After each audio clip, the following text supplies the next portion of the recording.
जय हिंद दोस्तों। इस लेक्चर में हम लोग एम्प्लॉय कंपनसेशन एक्ट 1923 को स्टडी करेंगे, जिससे कि हर साल 1 से 2 क्वेश्चन एपीएफसी ईपीएफओ एग्जाम में पूछे जाते हैं। तो चलिए हम लोग इस एक्ट को देखते हैं। इस सबसे पहले इस एक्ट का पर्पज़ क्या है। इस एक्ट का पर्पज़ है कंपनसेशन देना इंजरी के लिए, डिसेबलमेंट के लिए, डेथ के लिए एंड ऑक्यूपेशनल डिजीज के लिए। ये इसका मेन पर्पज़ है। अब देखिए इसमें कवरेज कौन कौन से लोग होते हैं। ये इसमें सभी लोग कवर होते हैं, ऑल एम्प्लॉयज़ कवर होते हैं, एक्सेप्ट, देखिए ये इंपॉर्टेंट चीज़ है, यहाँ से एमसीक्यू बन सकता है, एक्सेप्ट ईएसआई कवर्ड एम्प्लॉयज़। जो भी एम्प्लॉय जो ईएसआई में कवर है ना, तो इसमें कवर नहीं होंगे।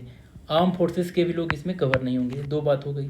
और एक नॉन वर्क रिलेटेड इंजरी, ये भी इसमें कवर नहीं होगी। अगर सपोज करिए कि जो इंजरी होती है ना, वो फैक्ट्री के काम के कारण नहीं हो रही है, दूसरे काम से हो रही है, तो उस केस में भी सपोज ये फैक्ट्री है और ये एम्प्लॉई ए है, तो ये फैक्ट्री का काम करते हुए एक इंजरी हो गई तो अलग बात हो गई। और बिना फैक्ट्री का काम करते हुए इंजरी हो गई, तो उस केस में आपको इसमें कवरेज नहीं मिलेगा। ठीक है। अथॉरिटी देखिए, इसमें कमिश्नर फॉर एम्प्लॉयज़ कंपनसेशन, ये हमारा मेन अथॉरिटी है इसमें, कमिश्नर।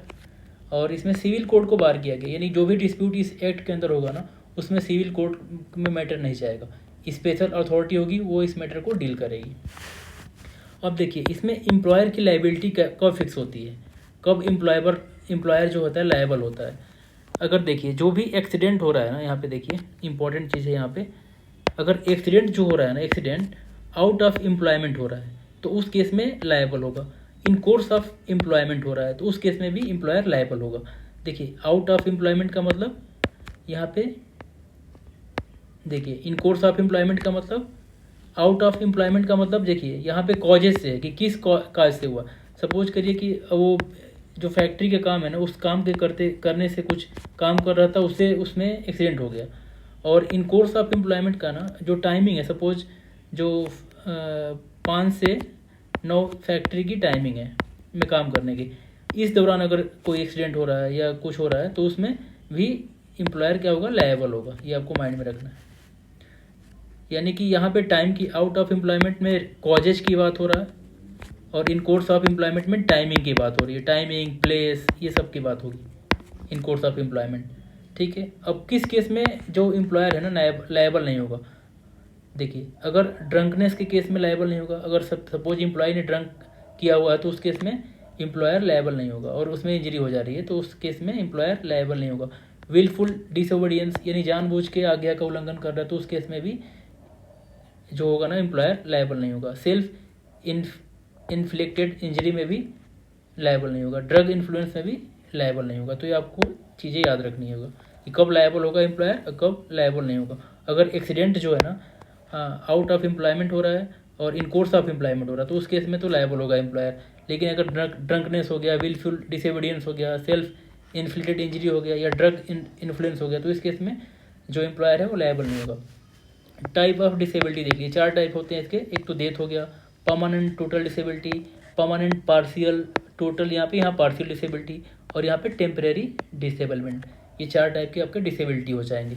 अब देखिए कंपनसेशन का फॉर्मूला देखिए, अगर डेथ हो जाता है ना, तो उस केस में 50% ऑफ वेज इंटू फैक्टर, ये कंपनसेशन के रूप में मिलेगा।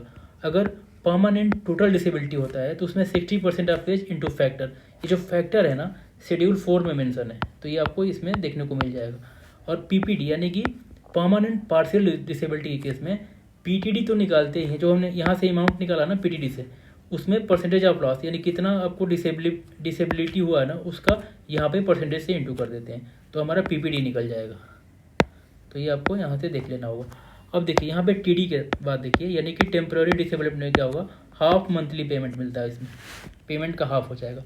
ऑक्यूपेशनल डिजीज क्या है, जैसे देखिए लीड पॉइजनिंग हो गया, हियरिंग लॉस हो गया, ये क्या है, ऑक्यूपेशनल डिजीज हैं। ये शेड्यूल 3 में मेंशन है, आपको ये याद रखना है कि शेड्यूल 3 में मेंशन है, और शेड्यूल 4 में ना फैक्टर की बात बताई गई।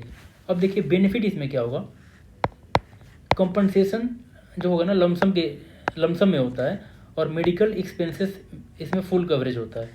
अगर सपोज करिए इंटरेस्ट 12%, यानी डिले कर रहा है ना पेमेंट करने में, तो उस केस में इंटरेस्ट आपको 12% मिलेगा। पेनाल्टी कितना होगा, अगर सपोज करिए यहाँ पे देखिए डिफ़ॉल्ट हो रहा है ना, तो उस केस में 50% पेनाल्टी देना पड़ेगा, ये आपको माइंड में रखना। अब देखिए इसमें कुछ इंपॉर्टेंट टर्म है। वेज का डिफिनेशन हमने ऑलरेडी देखा है कि उसमें क्या होता है, बेसिक और डीए होता है, बेसिक और डीए।